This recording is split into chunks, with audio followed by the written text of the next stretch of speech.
can we?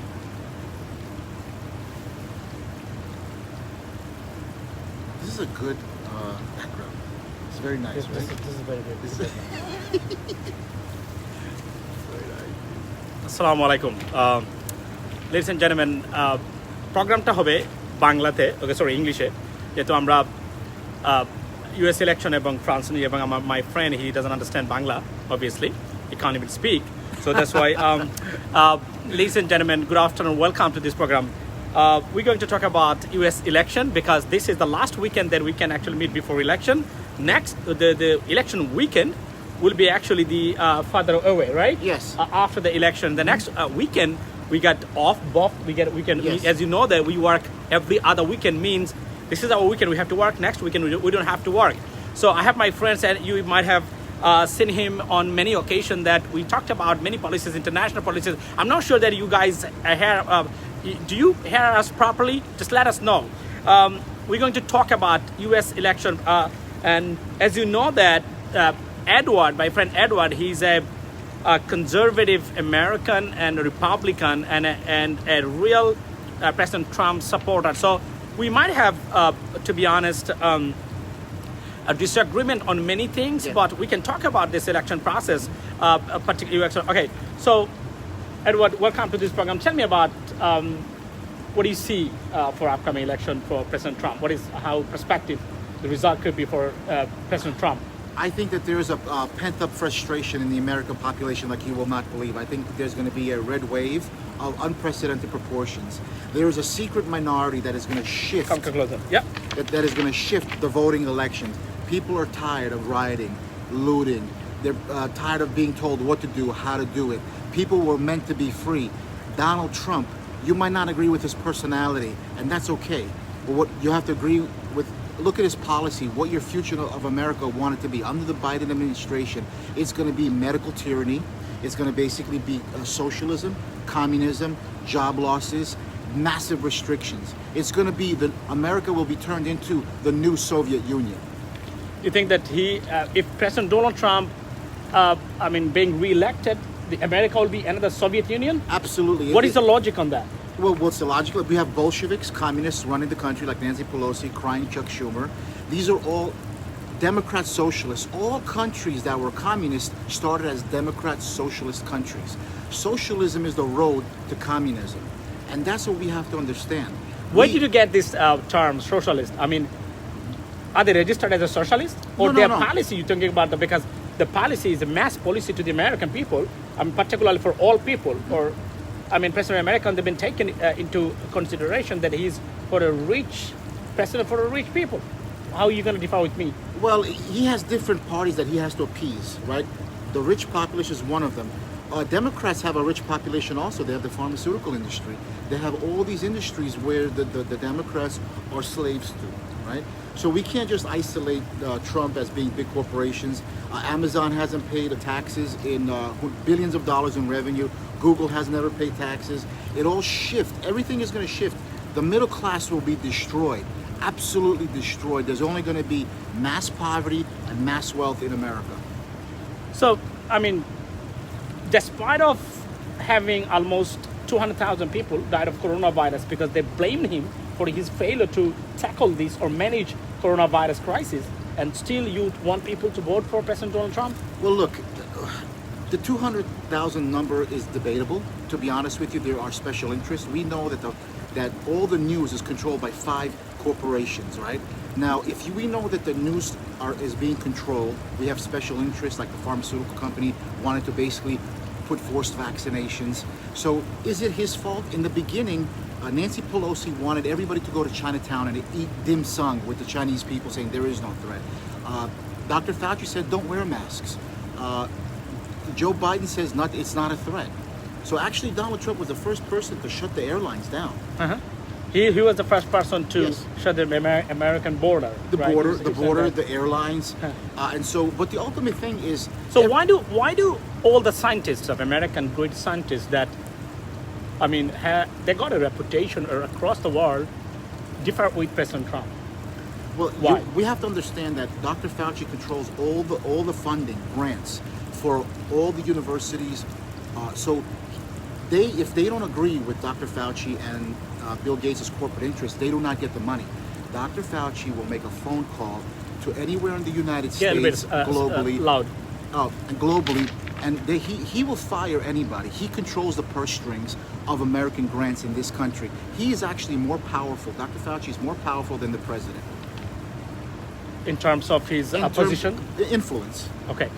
What are you going to tell to the Bangladeshi community living in the United States? Mm-hmm. I mean, how are you going to approach them to vote for President Trump? In what way you can tell them? Well, I would just say, listen, what are you going to tell them? You came to America to be free, right? Now, you cannot be free by living a limited life. Joe Biden represents a limited you, right? He represents maybe 50 or 30% of who you wanted to come to America for. Donald Trump, even though you don't agree with his personality, he's very direct. He represents a free America. He's the only candidate that says, open up the churches. If we're not allowed to go to church, they're telling you when to go to church, how to go to church. Donald Trump represents a free America. Yes, he's going to make money from big corporations. Yes, he's going to maybe line his pocket just a little bit. But he's going to give freedom to the middle class of America. And look at what Joe Biden has endorsed. I have a question. Do you think that if President Donald Trump get elected again, I mean, in terms of being an American, whoever living in the United States, they will be benefited because of his domestic policy, because he believes in America, right? Well, do you think how they would be benefited from that?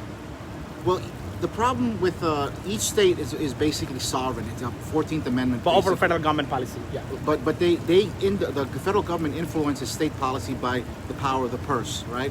So he can influence states by saying, hey, look, and if you don't put this in, you're not going to get the money. So that way.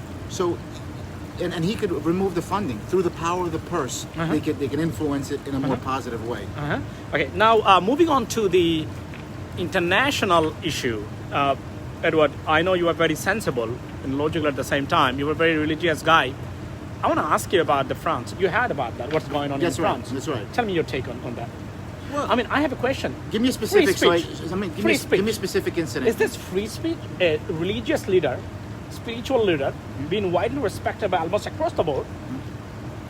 I mean, without knowing the real story, you're portraying them.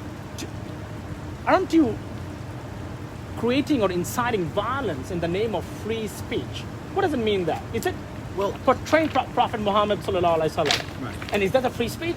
Well, and you billions of Muslims across the world, right. you insulting them and creating violence and tension among them. Is that a free speech? What is your take on? I mean, to be honest, tell your true opinion on that. Okay, in order to be insulted, you would have to basically admit that something is true, and you have power over that. Just because somebody says something doesn't mean it's true, and you have the power of the reaction, right? Two, free speech, true free speech, the most vile thing anybody can have is it has to be protected, has to be protected. Why? Because if his speech is not protected, then I can fight his false narrative. Does that make sense? Then I can't basically say... No, do you think that the free speech, someone did commit a crime, now you come to and insulting and creating tension or violence amongst billions of people just for one person, and you condemning for just a whole religion, a whole group of people just for one people, and it's not you creating or inciting violence. That's my question to you. Well, in the name of free speech. In the name of free speech has to be protected. If there is just free speech, create hatred, violence, tension, is it a free speech? Well, free speech can never create hatred or violence. Hatred is created when you take something that somebody says and manifest itself into a position of hate. Does that make sense, right? So if you tell me something that's hateful and I react, this is my problem. So if you tell me that something that's hateful, it's very general that I'll react to it. No, because you can say, you know what, I don't agree with you, but I'll pray for you. That is true. I will pray. That is true. Why? That is true. That is a very important thing. He said that. I mean, to be honest, you say that. I will pray that I you will find the reply truth. to that, but Yes. I will say I pray for you. I will pray for tolerance. You're talking about that. Not tolerance. Just say I pray that God gives you truth. And So why wisdom. they didn't? Why the France president or the France authority they didn't do it to Well, them? I'll tell you why. Why? Government in general, there's something called divide and conquer. Yes. They want people to be separated, not united. So they basically create a small idiot, and they magnify the idiot, and he basically saying that this is the major. That's political. That's political. That's political. They just politicize that They're just to get the benefit of it. to fracturing unity. That's the reality, to be honest, ladies and gentlemen. We talked about U.S. election and the France. You just heard his opinion on the tension in France. I mean, I personally believe that, to be honest, if there is a free speech and also like portraying our prophet or any particular religion and insulting them in the name of free speech is not a free speech. To me, it is a hate speech. It is, to be honest, inciting violence, create tension among the people, and it should be stopped. I think that, again, I say that the Western media or Western, to be honest, system, they should rethink about free speech. Free speech is only to protect people. It's not to create a problem amongst other community. It's not a free speech. That's why I said that. I mean, what's happening over there is not a free speech. It's clearly politically motivated to get it. Just they got a point and addressing that to get the political benefit. And I mean, to be honest, but again, I said that, guys, we as a religion, we have a most peaceful religion, to be honest. I know that some people use our religion to kill even people, right? Yeah. And bombing, something like that. Just want to, they're not religious. They just want to use our religion to, to be hard other people. Do you agree with that? Well, I think Hillary Clinton killed more people than Islam. Okay, then you got the answer. You got the answer. I mean, to be honest, he said something that he referring to the bombing in Iraq, in Syria, Benghazi. in Benghazi, other people in the name of politics, and they kill more people than any Muslim people. To be honest, it is his opinion, ladies and gentlemen. You got the point. So I said that. I mean, Western media, they should rethink about free speech. If there is a free speech, create problem, tension. Incite other people to kill other people, hate other people. This is not a free speech. That needs to be stopped. Thank you so much for watching, ladies and gentlemen. See you after US election. Vote Trump. You choose the right person who would be better for you as an American, and even for the entire world. It's up to you. I'm not here siding by anyone. You can, because you are in vote this Trump. and if you are love siding freedom, that. Vote Trump, please. Thank you so much, guys. It's up to you. Take your decision. On the basis of your real interest and perspective. And thanks for watching, ladies and gentlemen. Thanks for supporting. Here is Edward. Tell something. Take care, guys. Love it. Thank you for listening. God bless you and your holidays. Take care. God bless. Thank you. Assalamu alaikum.